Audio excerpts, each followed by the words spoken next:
Hello, welcome to 5 over 50. If you're new here, I'm Helen and I'm 53 years old, and on this channel my intention is to share with you joy, strength, simplicity, spirit and beauty, and ways to incorporate those into your life every week. This week I started thinking about embracing slow living. Now that's not a new concept, but it is one that's in response to this fast pace of life that we can often get caught up in. So what does it mean? It's a lifestyle philosophy that embodies not only an unhurried and slow approach, obviously, but it's also a mindful one. So one where you really savor each moment, and it's an intentional one. So making choices which align with your values. So how do we include slow living into each of these ideas of joy, strength, simplicity, spirit and beauty?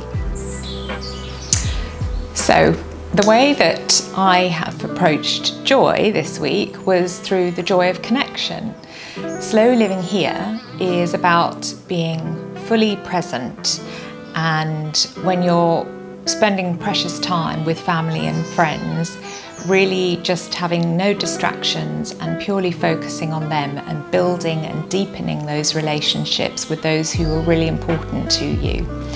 Prioritising time to nurture those connections and looking at individual ways that are unique to each of those relationships. So some people, for example, you might connect better with over a walk, or depending on what it is you want out of that time. Is it that you need to have a proper heart-to-heart with somebody? That can often be better done over a walk. It's easier to think sometimes when you're walking. And then when you're getting together with family, perhaps it's over a meal and having that bond and the connection and time together over a lovely home-cooked meal. Or it could even be a gym session. So this weekend, for example, I was in the gym with my son and we were kind of sparring about seeing who could stay in a plank longest, who could do the best pull-up, all that sort of thing. And even my mother ended up wanting to get involved. Let's look at strength. So I've been trying to work towards creating a strong, sustainable lifestyle. So making good choices which are better for the environment. For example, getting my fruit and vegetables from the local market, which supports local businesses and means I'm eating more locally sourced food as well, and using less packaging and plastics than if I was to go to the supermarket. It's not just the environment though, it's also trying to focus on making better choices for my own long-term well-being. So for example, adopting a more plant-based diet, and generally that has a better, lower impact on the environment, and it reduces my own risk of chronic disease and increases energy levels. Then there's ways as well that support the environment and my own lifestyle. So walking when I'm able to, instead of taking the car, which then reduces carbon footprint. And of course, having a more active lifestyle improves cardiovascular health, boosts your mood, and it improves mental health as well. Simplicity encompasses simplifying your environment and removing any unnecessary clutter. A clear space tends to help with having a clear mind, even when everything is hidden away in drawers or cupboards. It still takes energy from you when you know it's there. So even go into those cupboards and drawers and try and clear those out too. Revisiting storage solutions can help as well to keep things uncluttered, and regularly having clear outs, especially if you purchase something new. It's a good opportunity to go through things and get rid of things at the charity shop or sell them. Also mentally letting go of what doesn't actually matter anymore to help maintain a clear and calm mind. And I've talked about that in one of my other videos, which I'll link, 5 personal secrets for over 50s. Slow living simplicity like this helps address a more harmonious balance in your life between work, rest and play. Mindfulness is the obvious one for spirit here, but I've touched on that in joy.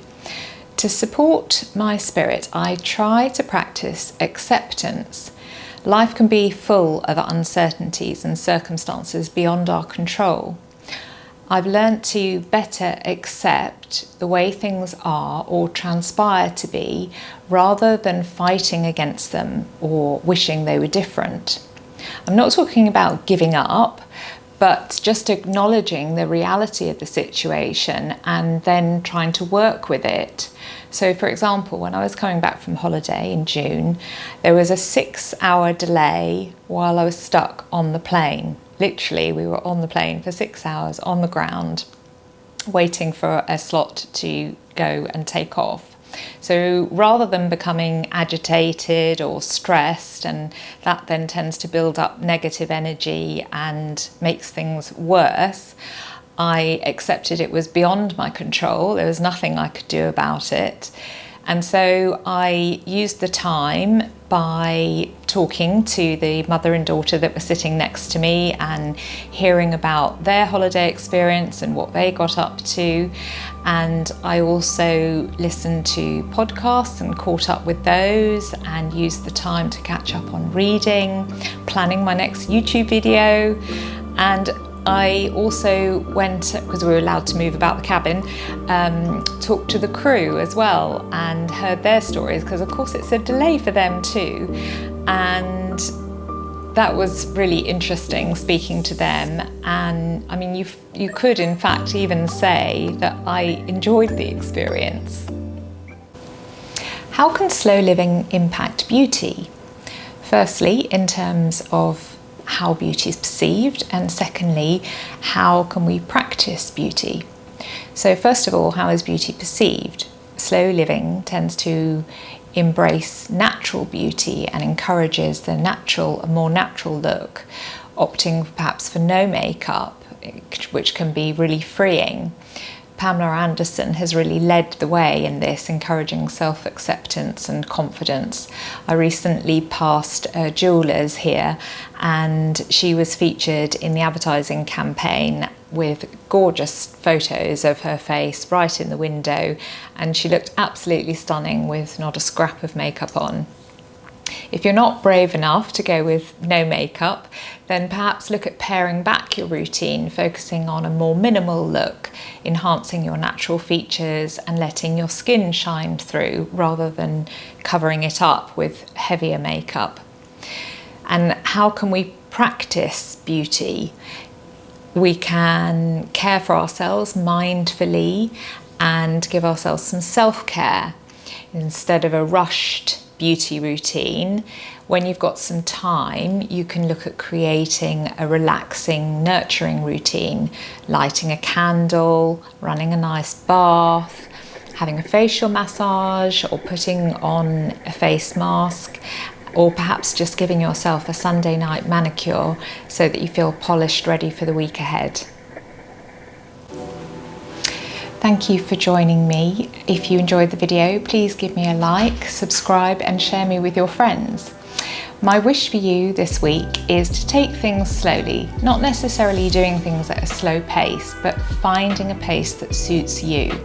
Hopefully it will help reduce some stress and allow you to step away from always being on and fostering a more balanced way of living. I'll see you next week.